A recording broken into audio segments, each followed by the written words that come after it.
Welcome to the course section on General Investing Principles and Execution. Since this is a course focused on crypto investing, this will be a short section meant to quickly catch you up to speed on what I see as key principles of investing. We'll start with how we as investors can assess our readiness and ability to invest. How much is too much to invest, and how much might be too little? I think this is the most important place to start for any investor so that they know whether or not they're even ready to invest, and then have some idea of what is a good amount. After that, we'll review the principles of how to invest. Our focus there will be to hone in on what makes a good investment as well as a good investment plan. This will set the stage for the tools we'll apply later to investing specifically in crypto assets. Now, whatever income you may have, you can begin to invest. Nowadays, it's easier than ever before. In crypto, you can buy any fraction of an asset, such as Bitcoin, even less than a penny's worth if you wanted to. Most exchanges charge a progressive percentage-based fee rather than a flat one, which makes this even easier. All form of investment comes down to risk versus reward. No pain, no gain. Even when we invest in ourselves, for instance, by going to class or watching this video, we are making this calculation. Investments in ourselves require us to spend our time. Time is a scarce, valuable resource to us, so when we spend it, we are implicitly accepting the trade-off between the time we spend and what we get out of the activity. When you take a class, one that you're taking by choice anyway, rather than one you're being made to take, the risk is that the time and effort we put into the class will be wasted. On the other hand, the reward is what we have to gain if we are able to learn from the class and put it to use. I think learning is one of the best investments you can make. When we invest in the markets, we are dealing with another scarce resource, our money. We have to decide whether the risk that the investment doesn't pay off is overcome by the reward from its being successful. Investing in crypto is no different. In order to figure out how much risk we're willing to take, we need to ask ourselves one very important question and think carefully about the answer. That is, when will we need this money again? If we know we want or need to make a large purchase of something in the future, maybe a house or a car for instance, we have to make sure we have the money available to do that, which would mean taking less risk in what we put that money in for the meantime. This is what's known as your time horizon. Time horizon is defined by personal preference, but it is usually informed by age as well. Specifically, the amount of remaining years where you're able to work for your income. If you're just entering the job market or are a young professional, you know you can likely continue to work for money for a while before you expect to retire. So this allows you to take on more risk, so long as you don't bet anything you can't afford to lose. The other element of risk is one's personal preference for the concept of uncertainty.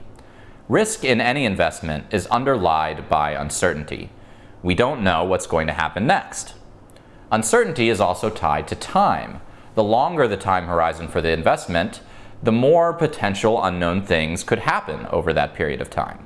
When you make an investment, you are declaring that you accept the uncertainty with regard to the eventual outcome, whatever level that might be. So it is extremely important that you are actually comfortable with it, because we don't want to put ourselves in a position where we can't stick to our investment plan. Having a good understanding of ourselves in this way is important to know what we should invest in. After all, different types of investments have different risk profiles and thus are suited to different people. If you have the wrong investment, it is going to be very hard for you to act rationally through the market and even harder to reach your goals. Everyone is different. There is no one-size-fits-all approach to investing.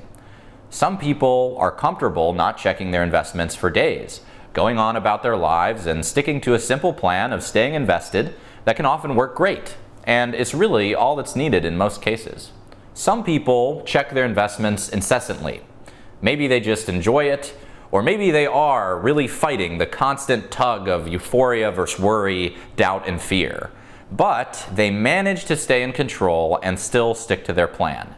And then some people fit into the above category, but they are not able to stay in control. They do not follow their plan, and at that point, they are no longer investing, they are gambling. It is okay to be in category 1 or category 2. It's not okay to be in category 3. The interesting thing is that people generally can fall into any of these 3 categories, but who they end up becoming has to do with the situation that they put themselves in. Specifically, their ability to do what we talked about and accurately assess their own risk. Let's take an example. Sheila works in the service industry and moonlights as a freelance artist. She has $10,000 in savings.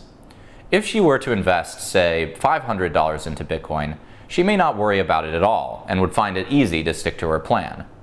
If she invests $2,000, she might check the price more frequently, and perhaps she'd feel an urge to sell to lock in profits or cut losses at certain periods of time, especially if either her losses or profits become really significant. But if she accepts this risk, she should still be able to stick to her plan. If she invests $8,000, this is perhaps a bit of a breaking point. Since this is most of her savings, she may well be glued to her phone with every price update. If she isn't fully comfortable with this level of risk, this could lead her to become more emotional and make it very difficult to stick to her plan. The most common and most preventable mistake that investors of all skill levels make is acting on emotion. This is something that I know from personal experience, trust me. We see from this example that risk tolerance can be fluid. How easy or how hard it is to accept the risk of an investment is necessarily related to how much we put in. If we put in too much for us, we are setting ourselves up for some real mental stress that may well make it harder to execute our plan. Also, we don't want to live with stress.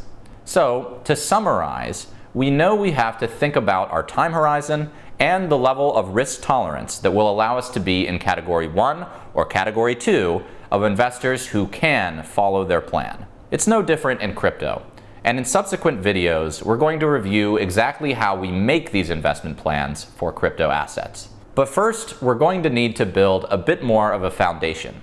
So in the next video, we're going to review the extremely important first principles of investing and how we can apply them to crypto. We're also going to learn more about the different types of crypto assets themselves. Then we'll be ready to architect our crypto investment plans.